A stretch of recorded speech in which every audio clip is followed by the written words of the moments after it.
리루페이, 이번엔 한국이야. 부장님이 출장 명령서를 던지듯 건네주는 순간 저는 속으로 한숨을 쉬었습니다. 한국이라고요? 세계 2위 경제대국 중국의 부처장인 제가 왜 그 작은 나라에 가야 하죠? 저는 리루페이입니다. 중국 국가통계국 국제경제전략실 부처장이에요. 지난 12년간 아시아 각국 경제 데이터를 분석해온 전문가죠. 부장님, 정말 제가 가야 하나요? 미국이나 독일도 아니고. 리 부처장, 자네 한국어도 할 줄 알잖아. 게다가 요즘 한국이 만만치 않다더라. 만만치 않다고요? 농담도 정도가 있죠. 제가 분석한 데이터로는 명확했거든요. 중국 GDP 17조 달러, 한국 GDP 1조 8천억 달러. 거의 10배 차이예요. 우리 광둥성 하나만 해도 한국 전체 경제 규모와 비슷합니다. 솔직히 한국에서 뭘 배우겠어요?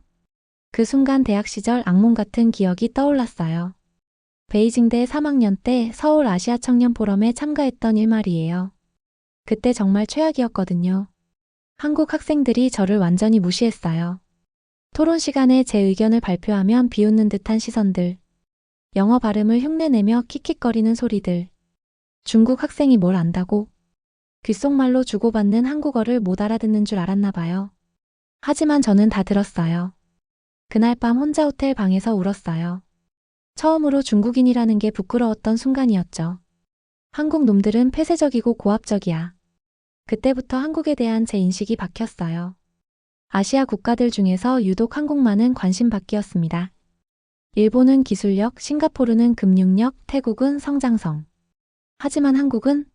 K-팝이나 드라마 말고 뭐가 있나요? 부장님, 다른 분이 가시면 안 될까요? 안 돼. 자네가 가야 해. 서울경제포럼이 이번에 꽤 중요하거든. 결국 거부할 수 없었어요. 하지만 마음은 이미 정해져 있었습니다. 형식적으로 참석하고 빨리 돌아오자. 항공권을 예약하면서도 계속 생각했어요. GDP 10분의 1짜리 나라에서 무슨 걸 배우겠어? 시간 낭비일 뿐이야. 그런데 며칠 후 인천공항에 내리는 순간부터 제 모든 생각이 완전히 틀렸다는 걸 깨닫게 됩니다. 아니, 틀렸다는 정도가 아니라 제가 얼마나 무지하고 오만했는지 깨닫게 되죠. 지금 생각해보면 그때의 저는 정말 한심했어요. 숫자로만 세상을 보고 편견으로만 판단했던 거니까요. 하지만 한국이 저에게 보여준 건 경제학 교과서에는 없는 진짜 국력이었어요. 인천공항에 도착한 순간 저는 잠깐 멈춰 서야 했어요. 이게 뭐지? 예상했던 것과 완전히 달랐거든요. 넓고 좁은 공항일 줄 알았는데 웬걸요? 천장이 높고 자연광이 쏟아져 들어오는 현대적인 구조였어요. 겉으로만 포장해놨겠지. 스스로를 달래며 입국 심사대로 향했습니다. 줄이 길 줄 알았는데 의외로 빨리 진행되더라고요. 심사관이 제 여권을 받아들고는 간단히 몇 가지만 물어봤어요. 출장 목적이시죠? 네, 경제포럼 참석차 왔습니다. 며칠 머무시나요? 일주일 정도요. 도장 찍고 끝. 3분도 안 걸렸어요. 베이징 공항 같으면 30분은 기본인데 말이에요. 더 놀라운 건 짐 찾는 곳이었어요. 컨베이어 벨트에서 제 캐리어가 벌써 나오고 있었거든요. 중국에서는 1시간씩 기다리는 게 일상인데 운이 좋았나 보네. 하지만 화장실에 들어가서 또 놀랐어요. 냄새가 전혀 안 나더라고요. 오히려 은은한 향까지 나고 휴지도 충분하고 심지어 클래식 음악까지 흘러나오고 있었어요. 공항이니까 특별히 신경 쓴 거겠지. 시내 나가면 다를 거야. 공항철도를 탔는데 또 신기했어요. 정시에 출발하더라고요. 중국에서는 지연이 일상인데 여기는 초 단위로 맞춰서 출발했습니다. 차내도 정말 조용했어요. 50명 넘게 타고 있는데 도서관보다 조용했어요. 중국 지하철은 장터 같은데 말이에요. 창밖을 보니 고층 아파트들이 줄지어 서 있었어요. 역시 좁은 땅에 많은 사람이 사니까 아파트만 짓는구나. 하지만 자세히 보니 무질서하게 지어진 게 아니더라고요. 마치 도시 전체가 하나의 작품처럼 계획적으로 설계된 느낌이었어요. 서울역에 도착했습니다. 사람이 엄청 많았는데 신기한 게 아무도 밀어내지 않더라고요. 지하철에서 내리는 사람들을 먼저 기다리고 있었어요. 한국 사람들이 원래 질서를 잘 지키나? 지하철을 탔는데 정말 충격이었어요. 러시아어인데도 조용하더라고요. 전화하는 사람도 속삭이듯 작은 목소리로 하고 있었습니다. 한 할머니가 저에게 자리를 양보해 주시더라고요. 괜찮습니다. 젊은 사람이 서 있어야지. 정중하게 거절했지만 그 할머니의 친절함이 마음에 와 닿았어요. 호텔까지 가는 택시 안에서 기사분이 영어로 말을 걸어주셨어요. 처음 오셨어요? 네, 출장 왔어요. 서울 어떠세요? 아직 잘 모르겠어요. 막 도착했거든요. 천천히 둘러보세요.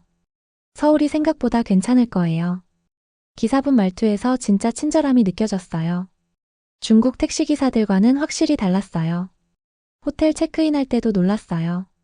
직원이 유창한 중국어로 인사를 해주더군요. 환영합니다. 편안한 여행 되세요. 방에 들어가서 창밖을 내려다봤어요. 한강이 흐르고 빌딩들의 불이 켜지기 시작했습니다. 생각보다 아름다운 야경이었어요. 하지만 저는 여전히 확신하고 있었습니다. 겉으로만 그럴듯해 보이는 거야. 내일 회의 가보면 알겠지. 한국 공무원들 수준이 어느 정도인지. 그때는 몰랐어요. 다음날 제가 얼마나 큰 충격을 받게 될지. 다음날 아침 서울시청 근처 컨벤션 센터로 향했습니다. 자, 이제 진짜 한국의 실력을 볼 시간이야. 포럼 장소에 들어서니 규모가 꽤 컸어요. 각국 대표단들이 모여 있었는데 일본, 싱가포르, 태국, 베트남. 주요 아시아 국가들이 다 참석했더군요.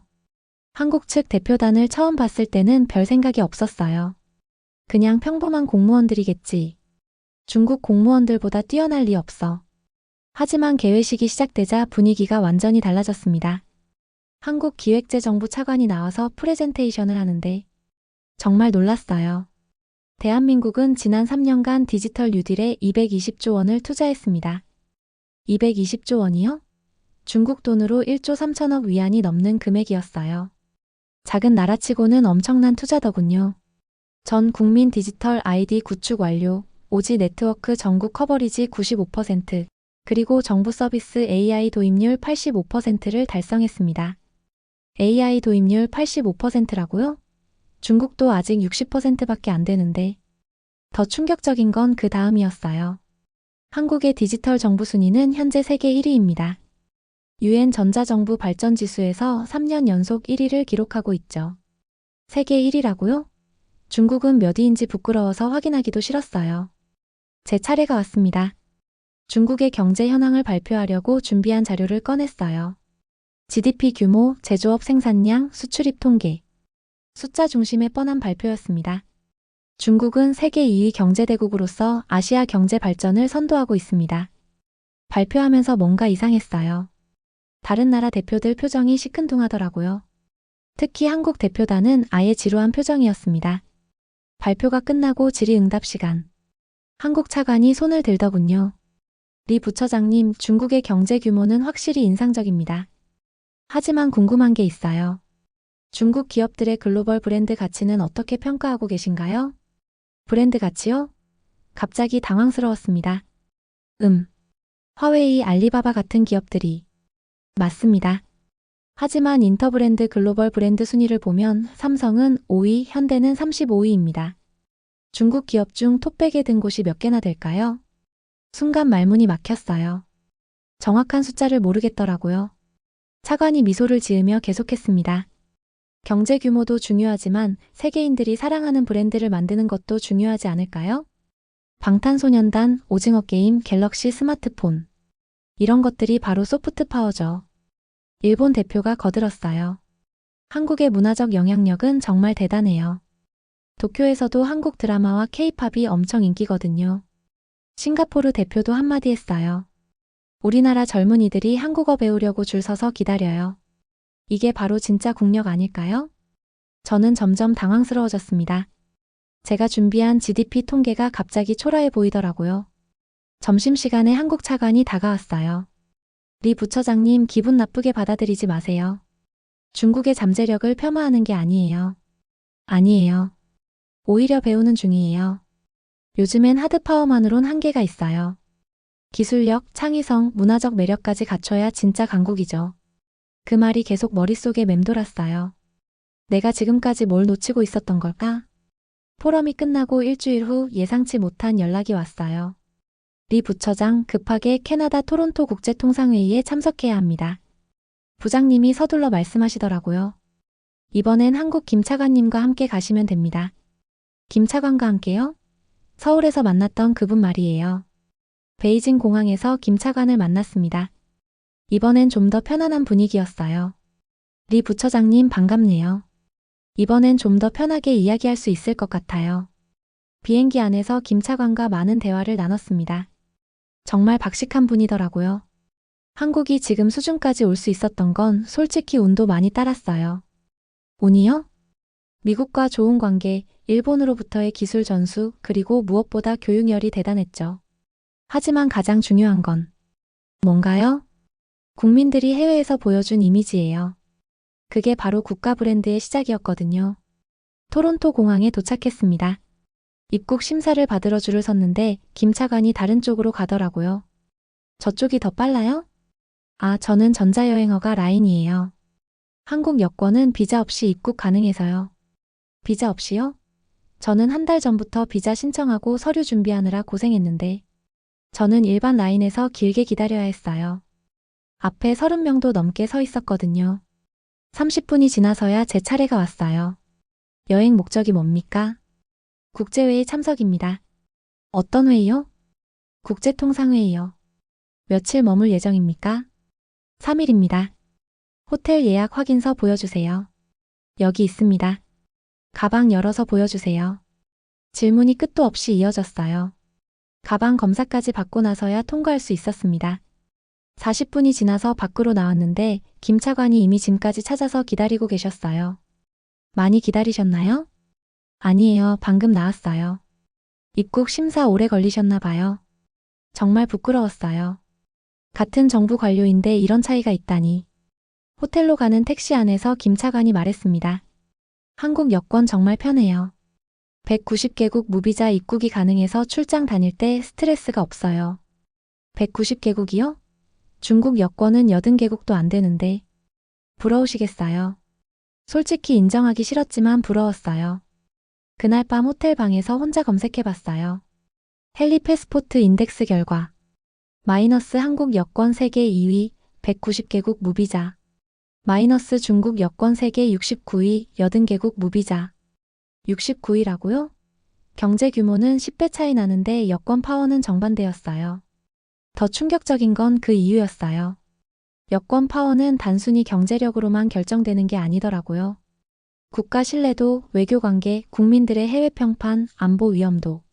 모든 게 복합적으로 작용한다는 거였어요. 다음날 회의에서도 차이를 느꼈어요. 각국 대표들이 김 차관에게 먼저 인사를 건네더라고요. 김 차관님, BTS 덕분에 우리나라에서도 한국어 배우는 사람들이 늘고 있어요. 삼성 갤럭시 정말 좋더라고요. 한국 드라마 정말 재밌어요. 우리 딸이 한국 가고 싶다고 하네요. 저에게는 이런 말을 하는 사람이 없었어요. 중국 경제에 대해 묻는 사람들은 있었지만 관심보다는 견제하는 느낌이 강했어요. 그때 깨달았어요. 국력이란 단순한 크기가 아니라 매력이구나. 토론토 회의를 마치고 독일 프랑크푸르트로 추가 출장이 잡혔어요. 이번에도 김 차관님과 함께 가시면 됩니다. 이제 김 차관과 좀 친해져서 편하게 대화할 수 있게 됐어요. 프랑크푸르트 공항, 유럽 최대 허브 공항 중 하나죠. 도착해서 또 똑같은 상황이 벌어졌어요.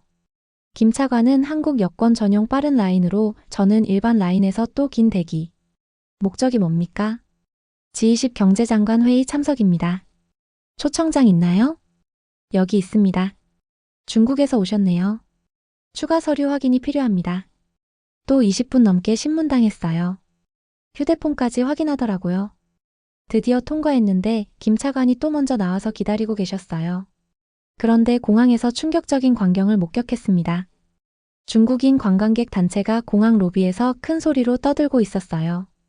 아이들은 뛰어다니고 어른들은 바닥에 침을 뱉고 심지어 화장지를 바닥에 버리고 있었어요. 독일 공항 직원이 다가가서 영어로 주의를 주는데 This is not appropriate behavior. 그런데 그 중국인들이 오히려 화를 내더라고요. 우리가 뭘 잘못했다는 거야.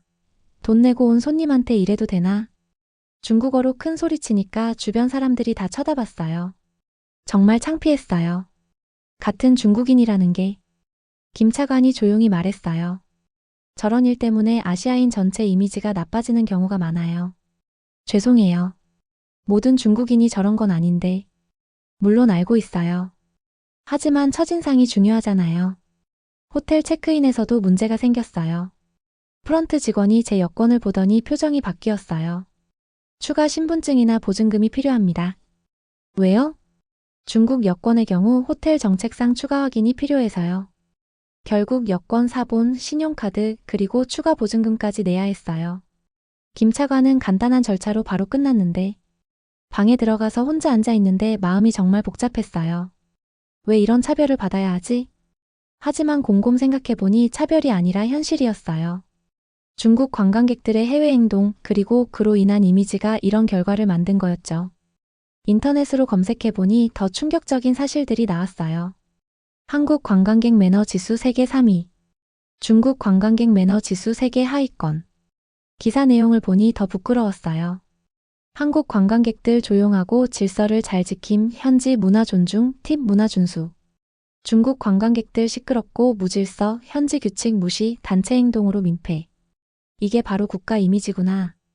경제력이 아무리 강해도 GDP가 아무리 커도 국민 한 명 한 명의 행동이 국가 이미지를 만드는 거였어요. 그날 밤 김 차관과 저녁을 먹으면서 물어봤어요. 한국은 언제부터 이런 좋은 이미지를 갖게 된 건가요? 2000년대부터 본격적으로 바뀐 것 같아요. 정부에서 품격 있는 한국인 캠페인도 하고 한류 스타들이 좋은 모습 보여주고. 부러워요. 중국도 충분히 가능해요. 다만 시간과 노력이 필요하죠. 그날 밤 잠들기 전에 깨달았어요. 진짜 강국이 되려면 경제력만으론 안 되는구나. 독일에서의 경험이 너무 충격적이어서 호텔 방에서 여권 파워에 대해 본격적으로 조사해보기 시작했어요. 헨리 패스포트 인덱스 사이트를 찾아서 자세히 들여다봤습니다. 결과를 보고 진짜 깜짝 놀랐어요. 1위 싱가포르 192개국, 2위 한국 190개국, 3위 독일, 스페인 189개국, 69위 중국 80개국. 한국이 2위라고요? 독일, 일본보다도 높다고요? 더 찾아보니 놀라운 사실들이 계속 나왔어요. 여권 파워 결정 요인들. 1. 외교 관계의 질 마이너스 한국은 거의 모든 나라와 우호 관계. 2. 국가 신뢰도 마이너스 국제 약속 이행률, 정치적 안정성.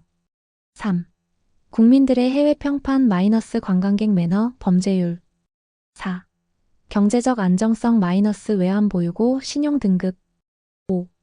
안보 위험도 마이너스 테러 위험, 정치적 갈등.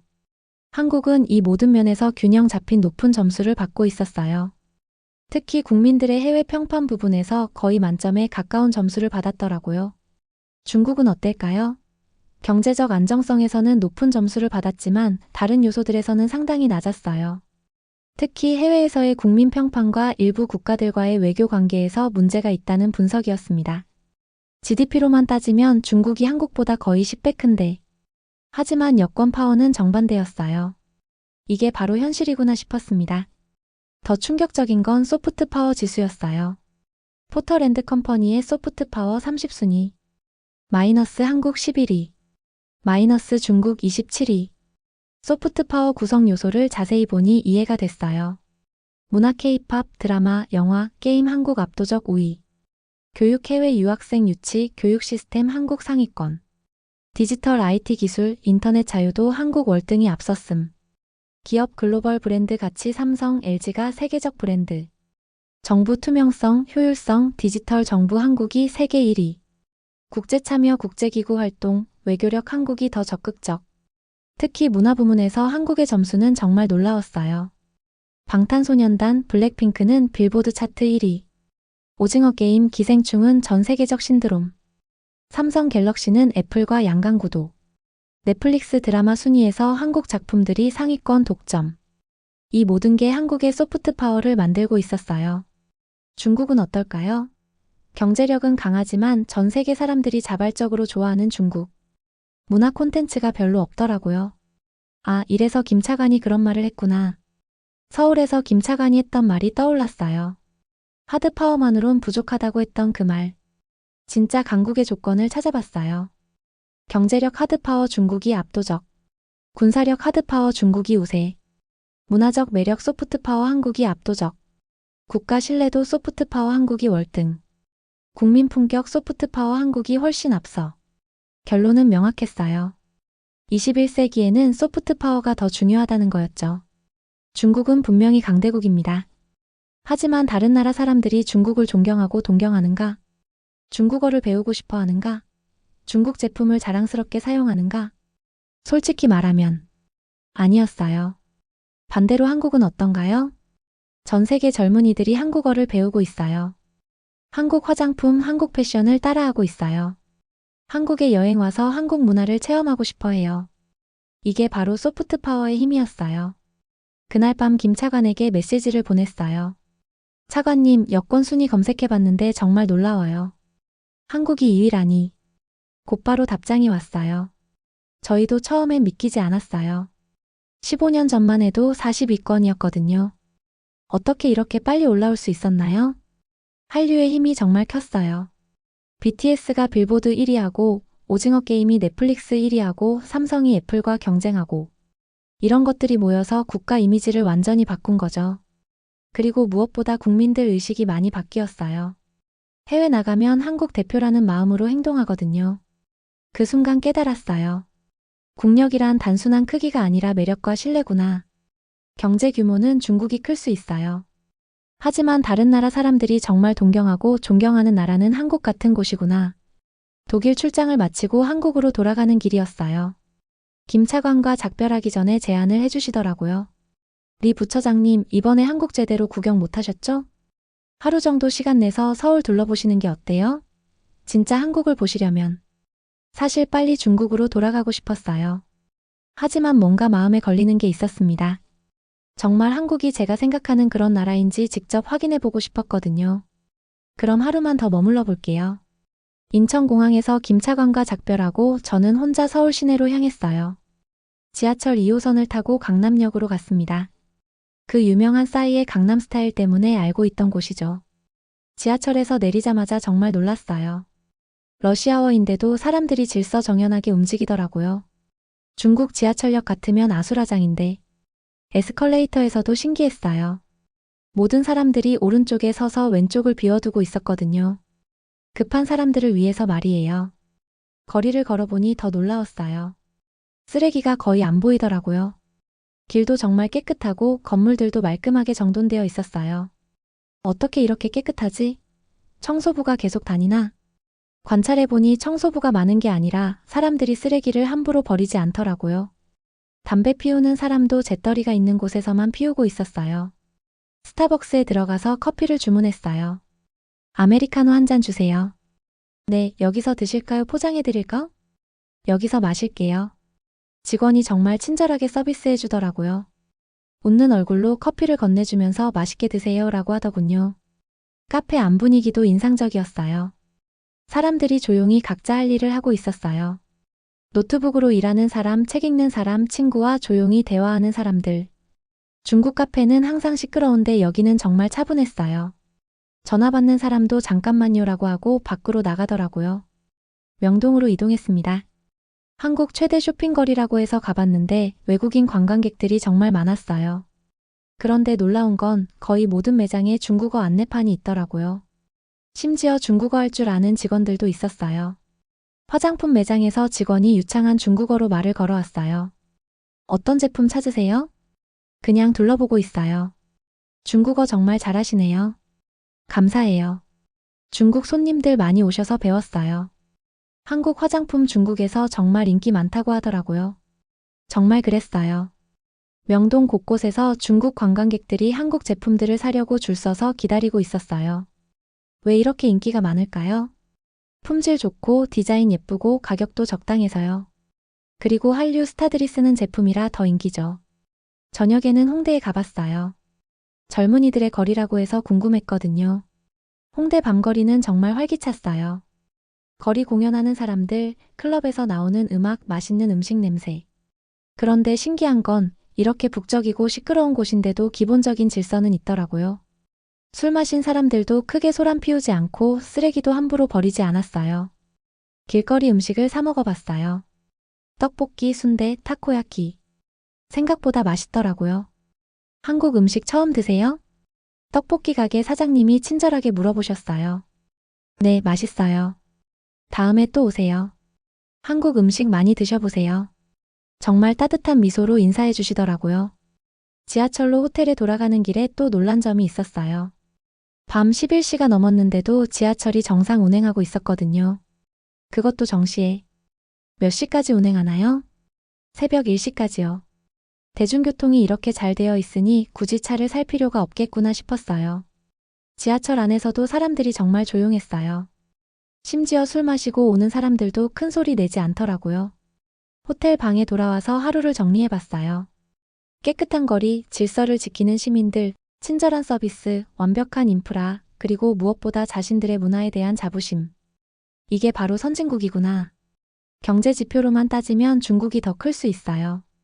하지만 실제로 살기 좋은 나라, 사람들이 방문하고 싶어 하는 나라는 한국 같은 곳이겠구나 싶었습니다. 스마트폰으로 인스타그램을 봤는데 세계 각국 젊은이들이 한국 관련 콘텐츠를 올리고 있더라고요. K-팝 콘서트 갔다 왔어요. 한국 드라마 정주행 중. 한국 화장품 써보니 정말 좋아요. 한국어 배우기 시작했어요. 전 세계 젊은이들이 자발적으로 한국 문화에 빠져 있는 거였어요.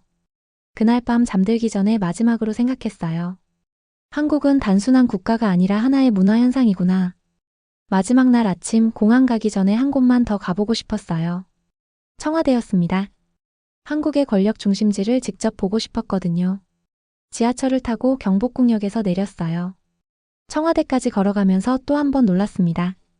경복궁과 현대적인 빌딩들이 자연스럽게 어우러져 있는 풍경이 정말 인상적이었어요. 600년 된 전통 건축물과 최신 마천루가 이렇게 조화롭게 공존할 수 있구나. 전통과 현대의 완벽한 조화네. 청와대 앞 광장에는 관광객들이 많이 있었어요. 사진도 찍고 있고요. 보안이 삼엄할 줄 알았는데 생각보다 개방적이더라고요. 한국 경찰관이 길을 안내해주면서 친절하게 말을 걸어주었어요. 관광 오셨어요? 네, 중국에서 왔습니다. 환영합니다. 한국 여행 어떠세요? 정말 생각했던 것과 완전히 달라요. 좋은 의미에서요? 네, 정말 좋은 의미에서요. 공항으로 가는 지하철 안에서 이번 여행을 차근차근 되돌아봤습니다. 한 달 전 저는 이렇게 생각했어요.